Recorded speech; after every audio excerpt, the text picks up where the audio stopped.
Hello. Um, Welcome to my channel. If you're tuning in, let me give my disclaimer. I am not a medical professional.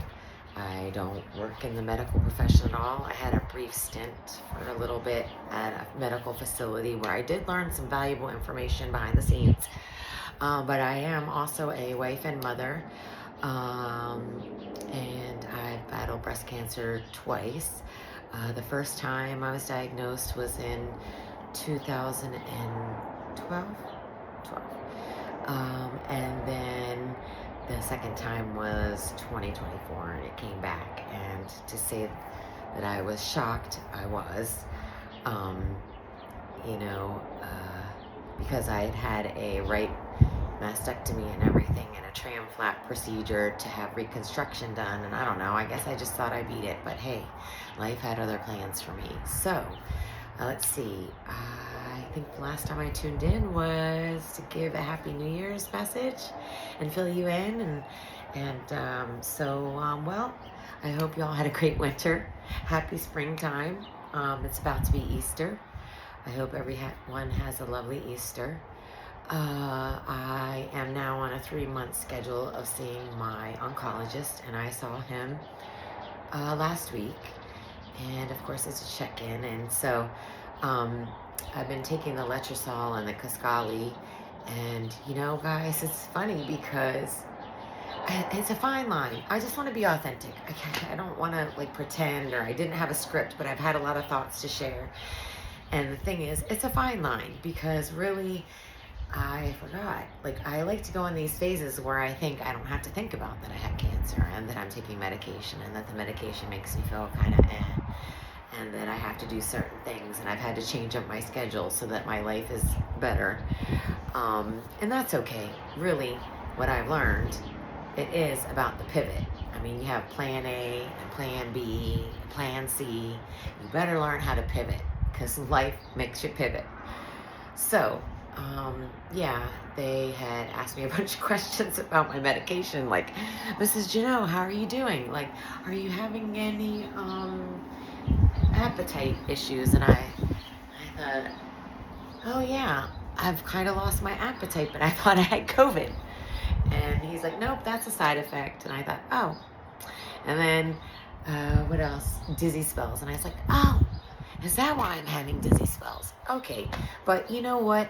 Every medication comes with its upsides and its downsides, and I do believe in the science of it all, because honestly, I've had a lot of thoughts lately, and it's not very easy to be a medical profession. I don't believe that doctors went into the profession to have to fight with insurance companies to do what they feel is right for their patients. It's really frustrating. And,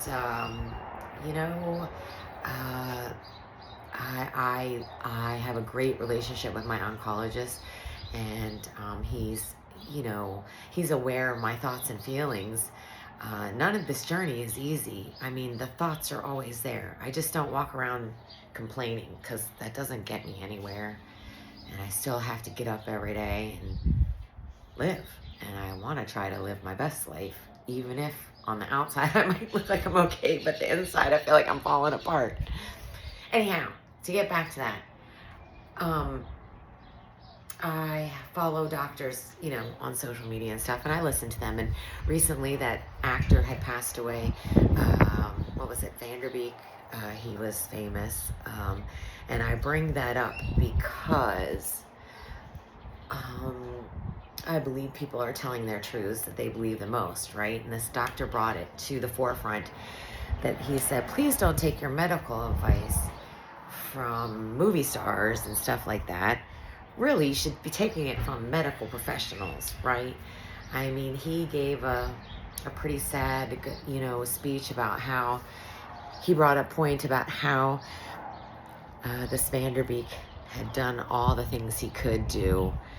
And the truth was that behind the scenes, after you do a little research, he really had very good health insurance. But what happened was, and this was from the doctor explaining this, that he took holistic routes. He didn't want to listen to the advice of the doctors. And when he had a very curable cancer, and please don't misunderstand what I'm saying. I right? Everyone has their own right to whatever care you want. But when you're saying you've done everything, but you have a very curable cancer, like colon cancer, and it was caught early, and you don't follow the science, and then you realize your holistic approaches aren't working, and it gets to a point where you decide you want the chemo, sometimes it's too late. And I feel like doctors have such a hard time these days between Google and doctors and insurance companies, or people thinking they're their own doctors. I get it. It's very complicated. But I do think that we have doctors that have gone to school for 8 years, 10 years. They've done the studies. They know the processes. They've done the science research. And, follow the science. Follow the science. I mean, I understand people don't want to take these drugs, but in truth, I would like to live to see my grandchildren, and my best option is, even after I've asked my oncologist several times, and he said, really, because it's been reoccurring for you, we need to carry on with this route. So I'm going to carry on. Sometimes I'm kind of whiny about it. I try not to be. In truth, I mean, I'm pissed off that cancer effed up my life, but it also changed my life in so many ways. So I think I'm all over the place today. I know I had messages to say, but I'm doing well. My 3-month check-in, I'm doing well. I have my minor aches and pains. I'll see him again in 3 months, and they'll do another MRI, which, but it's what I have to do to take care of myself. And yeah, I just encourage people, please do your research and make educated decisions when you're taking care of yourself. If you think that sharing this information, my channel, with somebody that you know that might help them, feel free. And if you made it this far, I really appreciate that you've tuned in. And I hope everyone has a lovely Easter weekend. And I'll try to think of more things I can talk about, because I do like sharing. All right. I love you guys. Have a good evening. Bye.